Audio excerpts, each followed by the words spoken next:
There was a night in ancient Rome that no bride spoke about, yet every mother feared it. A night hidden behind music, wine, and sacred vows, where celebration ended and silence began.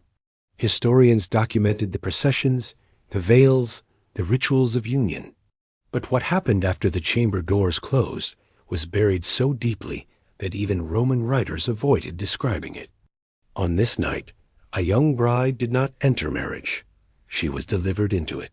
Carried across thresholds she was forbidden to touch, prepared by women who spoke in warnings, not blessings, and claimed under laws that gave her no right to refuse. Rome called it tradition. Religion sanctified it. Society celebrated it.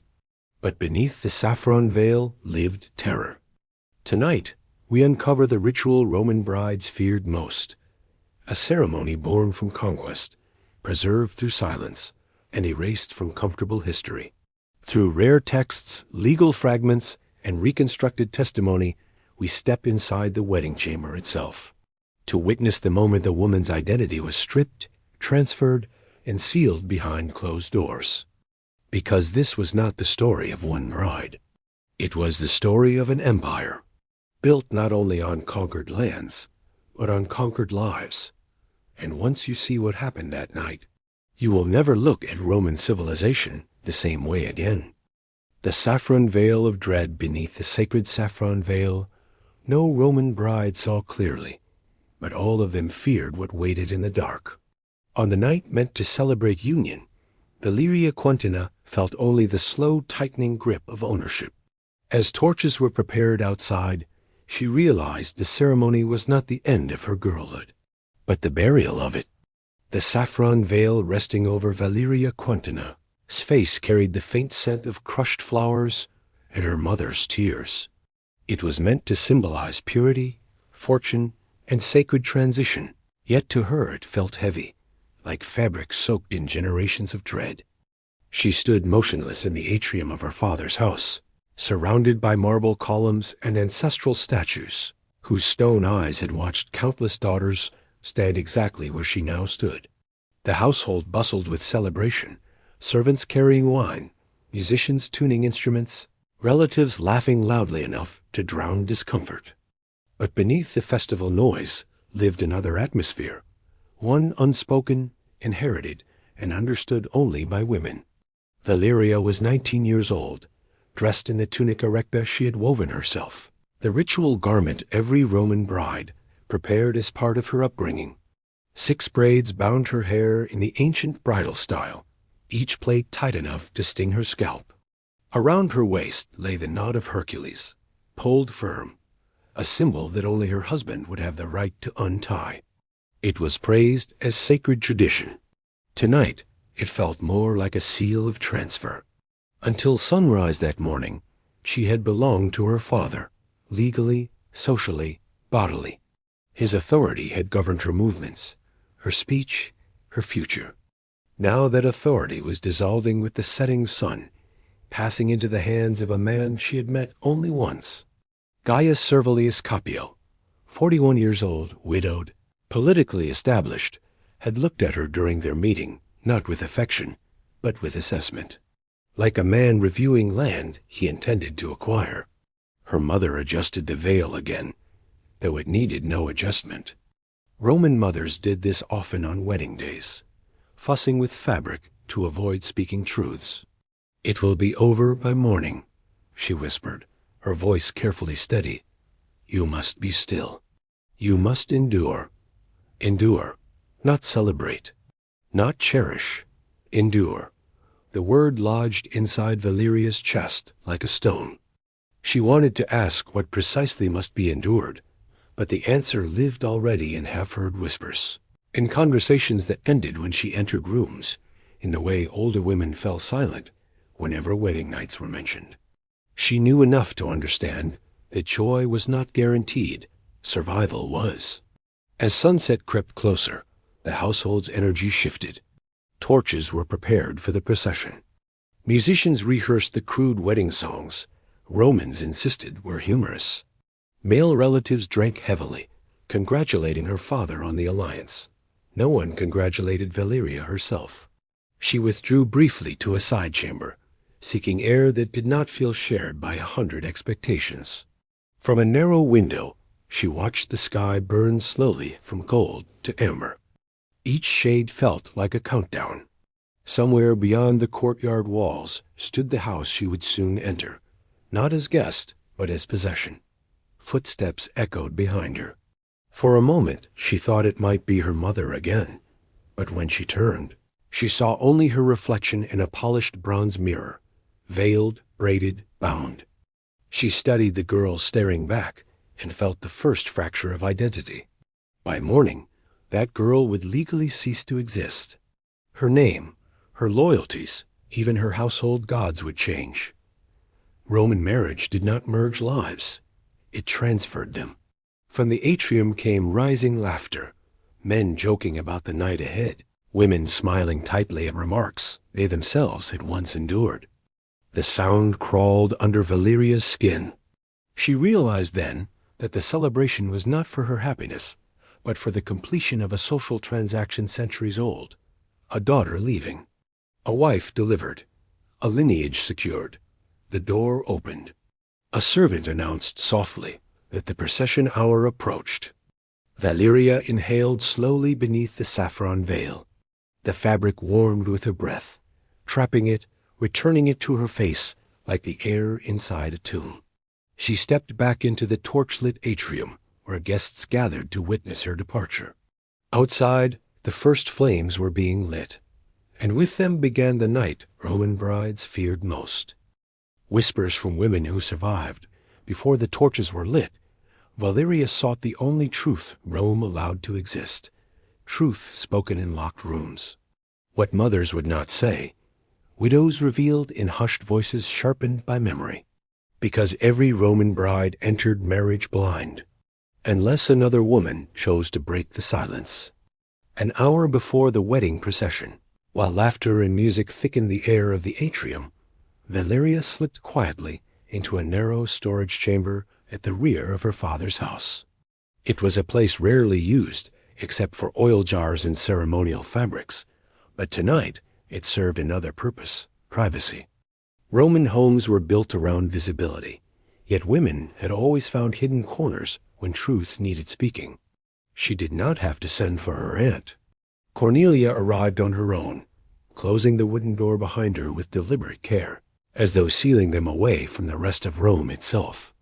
Cornelia had been married at 19, widowed at 26, and had refused every remarriage proposal since. Officially, she claimed devotion to religion and her children. Unofficially, the household understood that her refusal came from experience rather than piety. She studied Valeria's veiled face for a long moment, reading the fear beneath the saffron cloth with unsettling accuracy. "You want to know what happens tonight," she said quietly. It was not a question. Valeria nodded, her hands tightening in the folds of her tunic. "No one will tell me. They speak around it. Never about it." Cornelia exhaled slowly, the breath of a woman reopening memories she had spent years burying. "What happens depends on the man. Some husbands understand their brides are frightened. They move slowly. They try to make the transition less brutal. Others," she paused, choosing honesty over comfort. "Others see the wedding night as a right purchased, a right they intend to exercise fully." Valeria felt her throat tighten. "Which kind is Gaius?" "I do not know," Cornelia admitted. "His first wife died, bearing him no heir. That tells us little about his temperament, only his expectation." She moved closer, lowering her voice further, though no one could hear them. What followed was not spoken dramatically. It was spoken clinically, like instruction before battle. She explained the physical reality of the wedding night, what a husband would demand, what a wife was legally required to provide, what pain most brides experienced regardless of preparation. She explained Roman law with chilling clarity. A wife's body belonged to her husband. Refusal was not disobedience. It was impossibility. Consequences ranged from beating to repudiation, outcomes rarely spoken but widely understood. Valeria listened without interruption, absorbing each word like someone memorizing survival instructions before entering hostile terrain. Cornelia then spoke of strategy, knowledge passed quietly between Roman women across generations. "Do not resist openly," she said. "Resistance invites cruelty. Stillness sometimes invites restraint. Let him believe you accept what you cannot prevent." The words struck with moral weight. "You mean submission. I mean survival." Silence filled the chamber briefly, broken only by the distant echo of wedding songs drifting through corridors. "The wedding night is not the end," Cornelia continued. "It is the beginning. Whatever happens tonight will happen again and again. A marriage is not judged by one night, but by how you learn to live inside what follows." Valeria felt the ground of her understanding shift. She had feared a single ordeal. Now she saw an ongoing condition. How do women endure it? She asked. Cornelia's gaze hardened with lived knowledge. "By becoming valuable beyond the bed. Give him sons. You secure protection. Manage his household well. You gain leverage. Be useful, competent, agreeable. A husband is less likely to damage what benefits him. That sounds like servitude. That is exactly what Roman marriage is." The bluntness of it shattered any remaining illusion. Marriage was not partnership. It was reassignment of service. From father to husband, from girlhood authority to marital authority. Cornelia took her hands then, her grip firm, grounding. "I do not tell you this to frighten you. I tell you because ignorance destroys brides faster than cruelty does. Knowledge is the only weapon Rome allows you." Valeria swallowed hard. Prepared for what? For pain. For fear. For the moment you realize your body is no longer your own.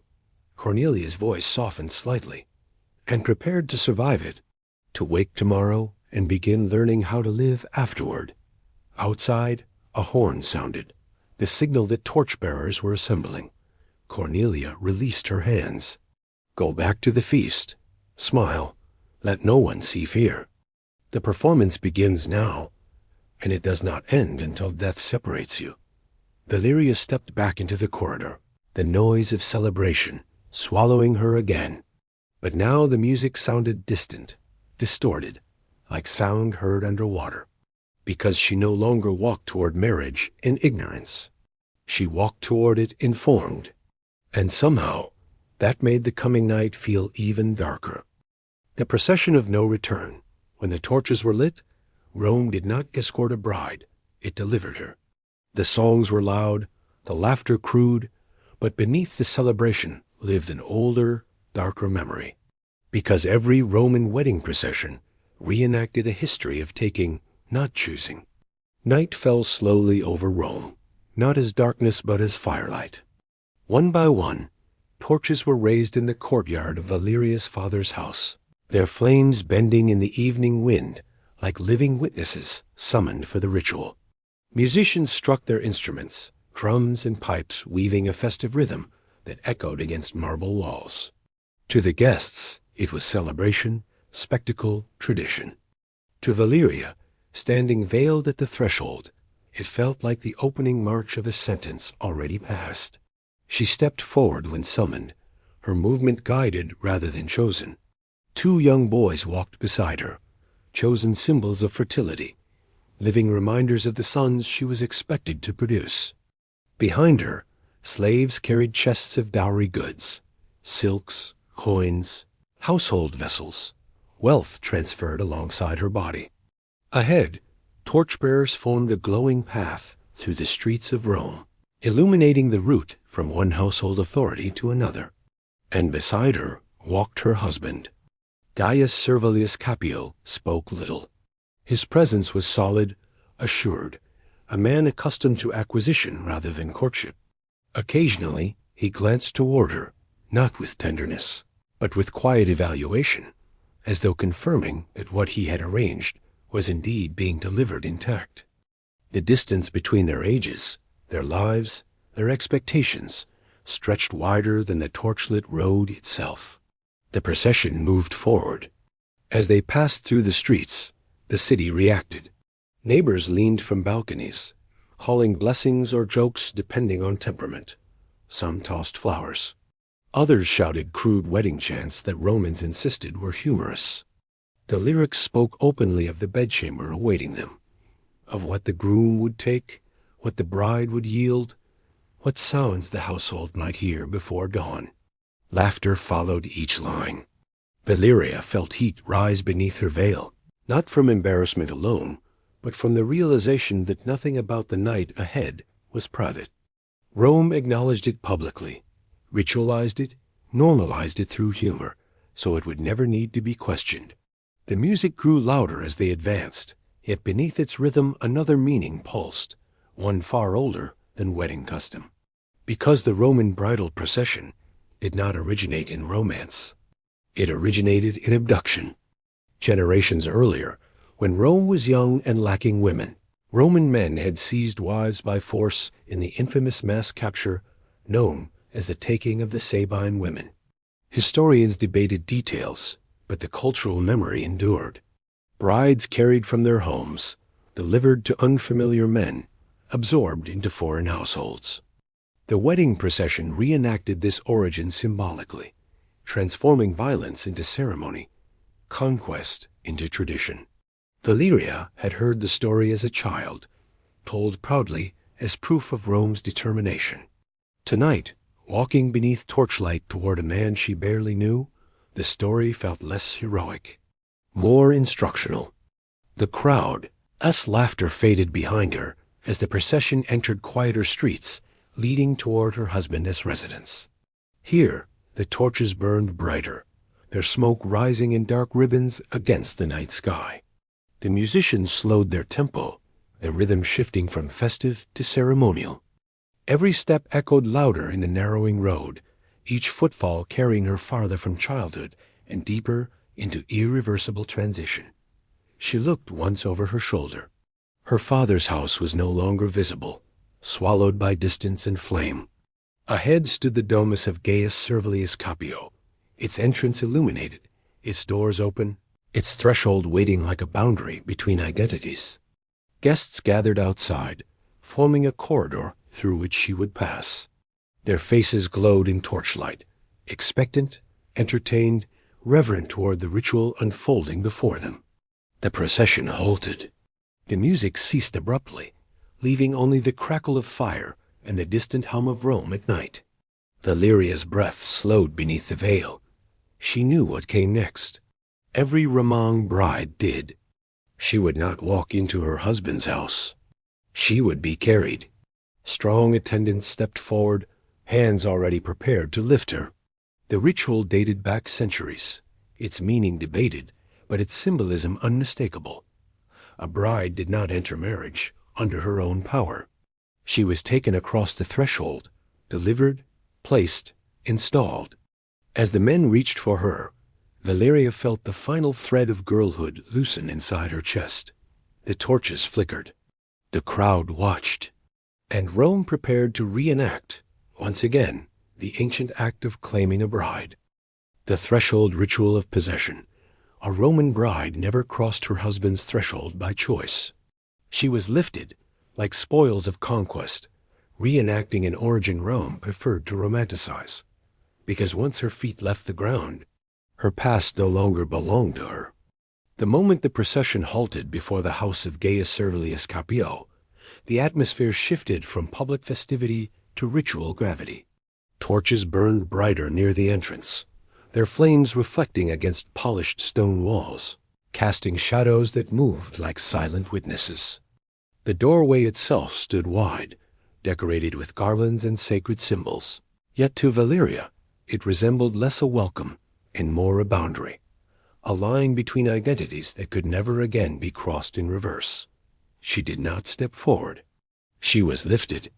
Two attendants, chosen for strength and ceremonial purity, placed their hands beneath her arms and knees, raising her carefully into the air. The movement was practiced, efficient. They had carried many brides before her. The crowd watched with approving murmurs, as though witnessing a beautiful tradition rather than an act loaded with historical violence. Because the threshold ritual was older than the empire itself. Roman scholars offered softened explanations that carrying the bride prevented her from stumbling, that it symbolized reluctance to leave maidenhood, that it was simply auspicious custom. But beneath these polite interpretations lived a darker origin, the memory of forced abductions, when Rome's earliest wives were seized and carried into foreign homes against their will. The ritual preserved that history in symbolic form, transforming capture into ceremony so it could be celebrated rather than condemned. Valeria felt the weight of that symbolism as she was borne forward. Her feet hovered inches above the threshold, a slab of stone worn smooth by generations of crossings. She understood then that she was not permitted to touch it, not permitted to enter under her own will. The act of lifting erased agency, replacing it with delivery. She was carried inside. The doors closed behind her with a deep final sound that echoed through the atrium like a verdict sealed. The interior of the house was vast, marble floors, painted walls, ancestral statues positioned to oversee domestic order. Lamps burned along the corridors, filling the air with oil and incense. This would be her world now, her prison and her dominion, depending on how she learned to survive within it. Her husband waited at the center of the atrium. He did not approach immediately. Instead, household rituals unfolded first, ancient gestures designed to formalize her absorption into his authority. A servant placed a small flame in her hands, symbol of the hearth she would maintain. Another offered a bowl of water, signifying her role in sustaining the household's daily life. Fire and water, the elements of service, entrusted to her not as honor, but as obligation. She was then led to the lararium, the household shrine. There she offered grain and incense to the protective gods of her husband's lineage. Not her own gods, those she had left behind with her father's house, but his. Even her prayers now followed his bloodline. Slaves were presented to her next, bowing slightly, acknowledging her new rank as mistress of domestic management. Yet the irony was not lost on her. She held authority over them, but none over herself. Finally, she spoke the ancient matrimonial formula, words memorized since childhood, yet only now understood in their full weight. Where you are Gaius, I am Gaia. The phrase sounded poetic in ceremony, but its meaning was absolute. Her identity dissolved into his. Her name, her lineage, her independent existence, all legally submerged beneath his authority. The girl called Valeria Quintina faded, replaced by a wife defined solely through her husband's existence. Guests cheered. Wine was poured. Blessings were spoken loudly enough to drown the quieter truth unfolding beneath the ritual. But even as celebration resumed in the outer halls, servants began preparing the inner chamber, the final space where ceremony would end and reality would begin. Valeria sensed the transition before anyone spoke it aloud. The laughter felt distant now, separated from her by walls, by expectation, by inevitability. The pronuba, a married matron overseeing the rites, approached gently and took her hand. Her expression held practiced calm, the composure of a woman who had escorted many brides to this same threshold. "It is time," she said. Valeria followed her through dim corridors lit by low oil lamps. Each step echoed softly, the sound swallowed by heavy drapery and thick walls designed to keep private acts hidden. At the end of the passage stood a closed wooden door, carved, polished, waiting. Behind it lay the marriage bed. Behind it lay the ritual Rome never depicted in art. The pronuba paused before opening it, her grip tightening slightly, not in warning, but in recognition of what awaited every bride beyond that door. And as it creaked open, releasing a breath of incense-scented air, Valeria understood that everything before this moment had only been preparation. The true ritual was about to begin. The bedchamber examination, behind the perfumed curtains of the marriage chamber, ceremony ended and ownership began. No witnesses, no prayers, no escape. Because what happened in this room was the ritual Rome acknowledged, but never described. The bedchamber of Gaius Servilius Capio had been prepared with meticulous tradition, every detail arranged to sanctify what would unfold within its walls. Oil lamps burned low in bronze holders, casting amber light that softened nothing, only deepened shadow. Incense smoldered in shallow dishes, its heavy sweetness filling the air until breathing itself felt ceremonial.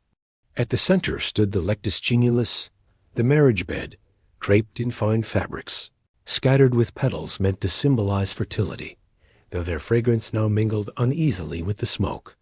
Valeria was led inside by the pronuba, whose calm presence felt like the final thread connecting her to the world outside. Without speaking, the matron began removing the outer symbols of bridehood. The saffron veil lifted gently away, the floral wreath untied, the decorative pins drawn from her braids. Each item removed felt less like relief and more like dismantling armor she had barely realized she wore. "You will remain in your tunica," the pronuba said quietly, "until your husband removes it." Her tone was neutral, ritualistic, a woman reciting procedure rather than offering comfort. Valeria nodded, though her throat had tightened beyond speech. The pronuba stepped toward the door, pausing only once. "I will remain outside until I know the marriage has been completed. If assistance is required." She did not finish the sentence. She did not need to. A possibility alone lingered in the room after she left. The door closed. Silence expanded instantly, thick and absolute. Without the muffled noise of celebration beyond the walls, Valeria could hear her own breathing, shallow, uneven, and the faint crackle of incense burning down. She stood alone in the chamber where countless Roman brides had stood before her, where fear had soaked invisibly into the walls over centuries. She remembered her aunt's instructions. Be still. Appear willing. Survival sometimes depended on perception more than resistance. Minutes passed, or seconds. Time had begun distorting. Then the door opened again. Gaius Servilius Capio entered without ceremony, closing the door behind him with deliberate finality. He had removed his formal toga, wearing only a loose tunic now, simple, practical. In his hand was a cup of wine, which he finished slowly before setting it aside. He did not greet her. He observed her. For a long moment he simply circled, his gaze clinical rather than intimate, assessing posture, composure, form, the appraisal of acquisition rather than admiration. Valeria kept her breathing controlled, her posture composed, though every instinct urged retreat. "You are frightened," he said at last, voice calm, unsurprised. "Yes," she answered. "That is normal." There was no cruelty in his tone, but no gentleness either, only expectation. "I will explain what happens now," he continued, as though outlining household procedure. "You will remove your tunica. I will examine what I have acquired. Then I will claim my rights as your husband." The phrasing struck colder than anger would have. She reached instinctively for the knot of Hercules at her waist, fingers trembling slightly. "Stop," he said, stepping forward. "I will untie it." His hands replaced hers, working the knot slowly, not from difficulty, but from deliberate pace, savoring symbolic control. The cord loosened within moments. The tunica slackened. He pushed the fabric from her shoulders. It fell soundlessly to the floor. Exposure was not sudden. It was prolonged, drawn out to his continued circling, his gaze measuring, confirming health, youth, fertility. Occasionally his hands touched her, not affectionately, but evaluatively, like a merchant confirming the condition of purchased goods. "You are acceptable," he said finally. "Healthy. Suitable for bearing sons." He gestured toward the bed. "Lie down." Valeria obeyed. She positioned herself as instructed, still, compliant, performing acceptance she did not feel. The mattress dipped as he approached, the scent of wine and incense blending as he leaned closer. What followed was not chaos, nor violence in the way stories dramatized conquest. It was ritualized inevitability, an act framed by Roman law as marital right, an act every bride endured differently, yet always without power to refuse. Pain came as her aunt had warned, sharp, undeniable, followed by the deeper realization settling beneath it, that her body's autonomy had ended the moment she crossed the threshold. She did not resist. Stillness became her shield. Time blurred again, measured only by breath, by endurance, by the slow approach of conclusion. When it ended, Gaius rose without ceremony, retrieving his tunic. "You will sleep here," he said simply. "Tomorrow you begin your duties. Learn quickly." He left as quietly as he had entered. The door closed. Valeria remained where she lay, the ache in her body radiating outward, the reality of what had occurred settling heavier than any veil. Tears came then, silent, private, not only for pain, but for the understanding that this night was not singular. It was precedent. Outside, celebration had faded. Inside, the marriage had been completed, and Rome's hidden ritual had claimed another bride. The night Rome tried to erase by dawn, Rome would call her marriage complete, but Valeria knew something else had ended.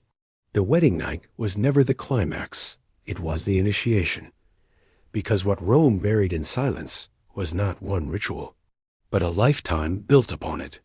Morning came quietly to the house of Gaius Servilius Capiau, not with celebration, but with routine. The oil lamps in the bedchamber had burned low, their smoke leaving faint shadows along the painted ceiling. Pale light crept through the narrow window slits, illuminating the marriage bed where petals had been crushed into the sheets, their fragrance replaced by the heavier scent of incense and sweat. Valeria had not slept. She had drifted in and out of shallow exhaustion, her body aching, her mind suspended between disbelief and comprehension. She understood now why Roman mothers did not describe this night, why they spoke instead of endurance, of survival.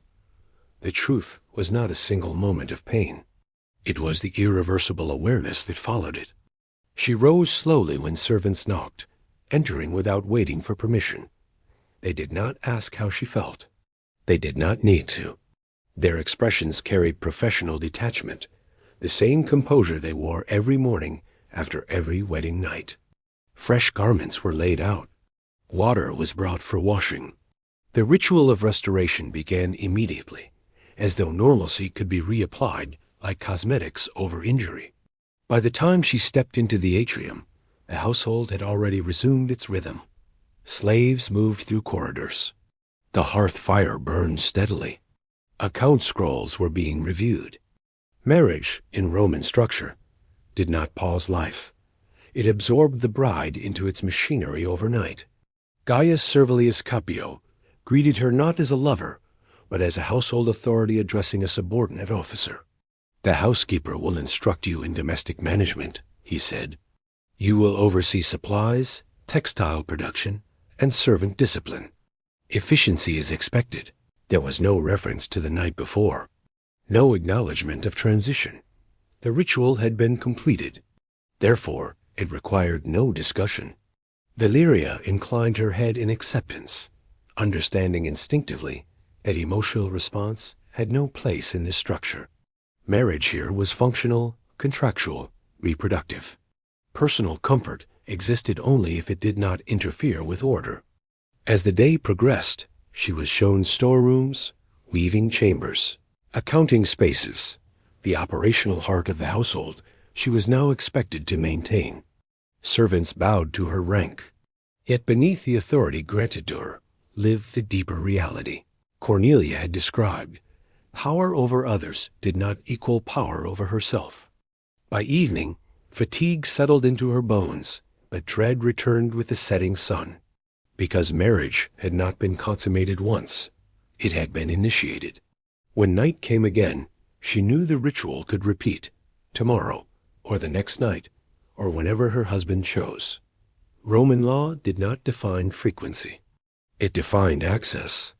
This was the hidden architecture of Roman marriage, the system historians often summarized in legal language, but rarely explored in lived experience. Texts spoke of patriae potestas, marital rights, household hierarchy. Archaeology uncovered bridal jewelry, ceremonial veils, carved reliefs of wedding processions. But the bedchamber itself left no artifacts. No inscriptions described brides' fears. No frescoes depicted their endurance. No epics sang of their survival strategies. Silence preserved Rome's dignity where truth might have complicated it. Recent historical analysis, pieced together from legal fragments, private letters, and moralist commentaries, began exposing what formal histories had softened, that Roman marriage functioned as a transfer of bodily authority as much as social alliance. Brides were praised for fertility, obedience, household competence, virtues measured within structures they had not chosen. Valeria came to embody that system. She learned quickly, efficiently, mastering domestic command, securing her position through competence exactly as Cornelia had advised. Outwardly, she became what Rome admired, composed, fertile, indispensable. Inwardly, she carried the memory of the threshold, the chamber, the night when identity had shifted permanently. And she was not alone. Across Rome, across generations, brides had lived parallel transformations, their private reckonings hidden beneath public ritual. The empire recorded its conquests of land in monuments and triumphal arches. Its conquests of women remained unwritten. As years passed, the wedding night faded from immediate pain into structural reality, not forgotten, but integrated, normalized, absorbed into the rhythm of survival. Rome did not need to erase the ritual completely. It only needed to ensure no one spoke of it directly, because empires are remembered for their roads, their armies, their laws. But behind marble grandeur lived quieter foundations, built on bodies transferred, voices silenced, endurance ritualized. And on that first night, beneath incense smoke and fading torchlight, Valeria Quintana had crossed not just the household threshold, but the unseen boundary between Roman history as recorded and Roman history as endured.